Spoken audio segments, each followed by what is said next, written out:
welcome back po ulit sa aking channel. Panibagong video, panibagong kaalaman na naman kasama ako.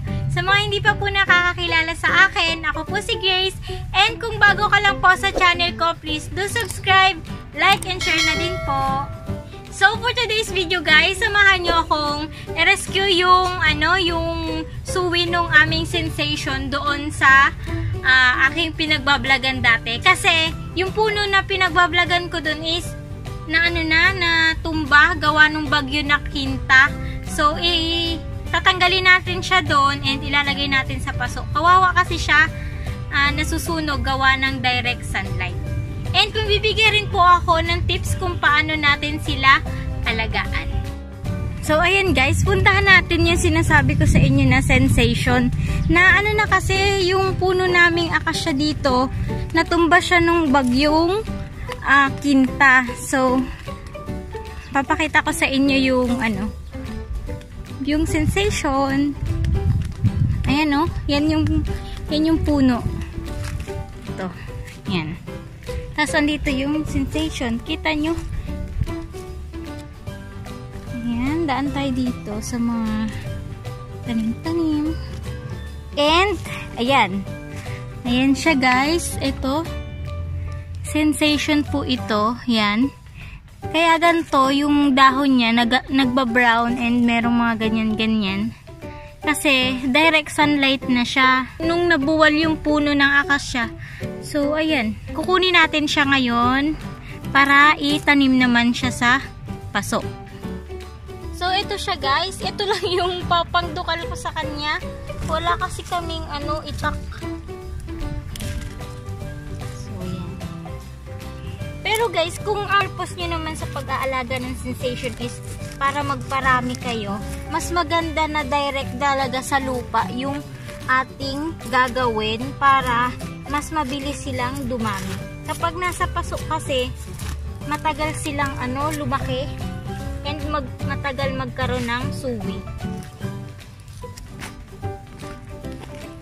Lalo na kung yung ating mga sensation ay merong bulb or yung kung sa gabi is bungo ba. Okay.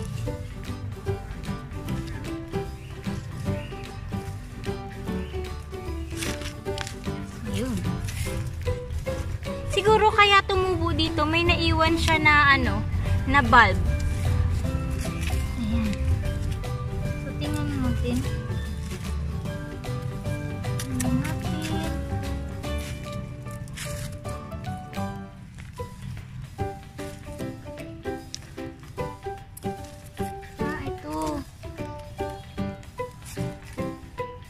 Siya guys, suwi lang talaga and wala siyang bulb. Ay, ito pala may kunti siyang bulb. Ayan. So kitang-kita nyo, ang daming ugat. So itatanim na natin siya sa paso. Papagandahin natin siya. So ito na guys yung ating sensation. Kung nakikita nyo po, ang dami niyang mga tuyong dahon kasi katulad nung sinabi ko kanina na ito po ay nakabilad sa init kasi natumba na yung puno ng akasya kung saan siya namubo. So ayan, tanggalin natin yung yung kanyang mga tuyunan na dahon kasi hindi na naman siya gaganda and imbis na dito mapupunta sa ating magagandang dahon, yung sa mga bagong patubo na dahon, yung nutrients ay maaagaw pa nila. So tanggalin na lang po natin para mas lumusog yung ating halaman. Yan, mga sira na naman siya. So tanggalin natin bago natin siya itanim. Huwag kayo mag-alala guys kasi tutubuan pa naman po yan ng panibagong dahon. Tapos kumuha lang ako ng paso. Make sure yung paso na paglalagyan natin is may proper drainage. Ayan. Tapos yung gagamitin po nating soil ay yung well draining soil para hindi sila istakan ng tubig and hindi mag-suffer sa root rot yung ating halaman. So guys, ang ginamit ko ay rice hull and garden soil lang. So ayan, maglalagay lang ako. So ayan, halos kalahati yung nilagay ko na na soil. Tapos itanim na natin. Hindi ko na siya babawasan ng ugat. So, kung nakikita nyo, ang dami niya na bagong bagong roots. Ayan, yung mga puti. So, yan. Tanim na natin.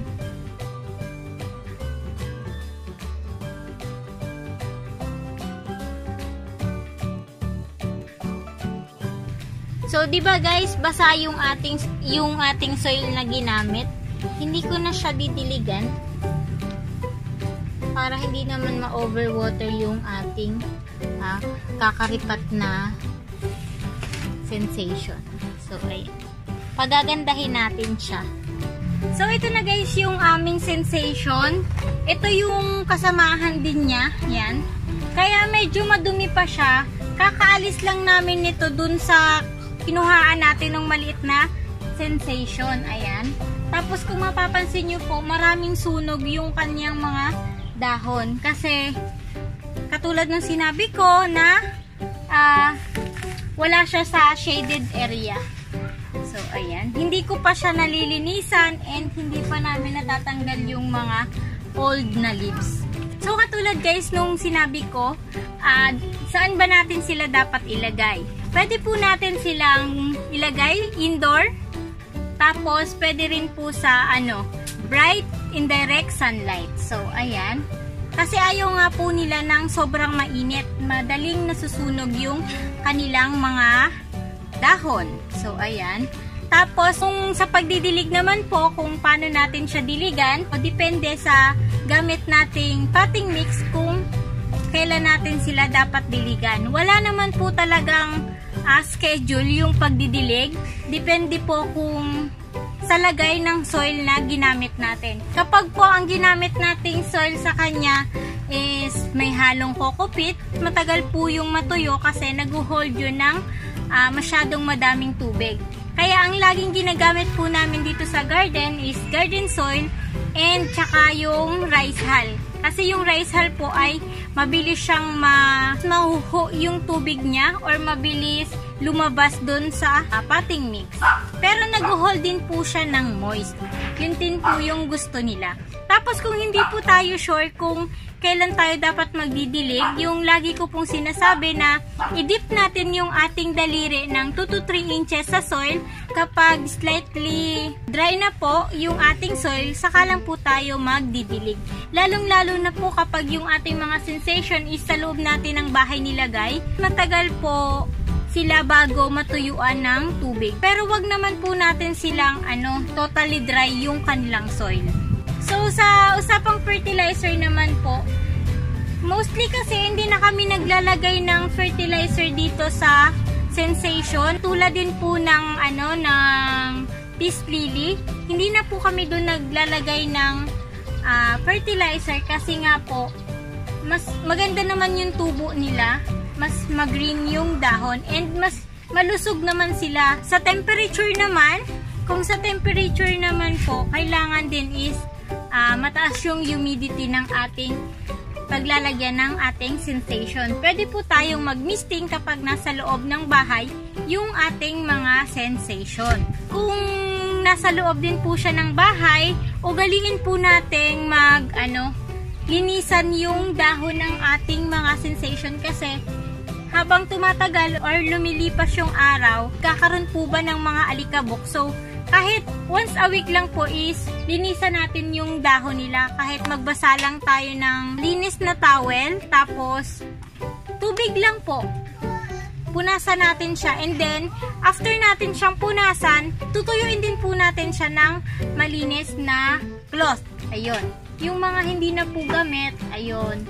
Pwede po natin yung gamitin para po yung mga stomata ng ating dahon ng halaman magbigay ng oxygen para sa loob ng ating tahanan. Isa rin po itong sensation ay isa rin sa air purifying plant. So sa propagation naman guys, katulad ng sinabi ko, yung mga sensation po ay meron siyang bulb. Kung sa gabi po is may bungo sila.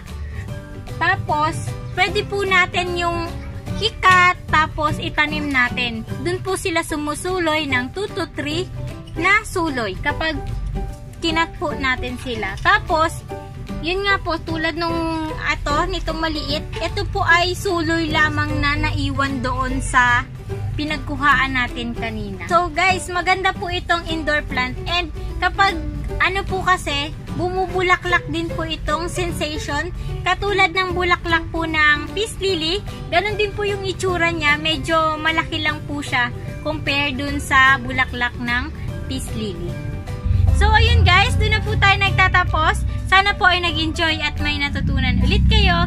And kung hindi ka pa po nakakapag-subscribe, please do subscribe, like and share na din po, and hit the notification bell para updated po kayo sa mga bago ko pang video na gagawin. Thank you for watching! Bye!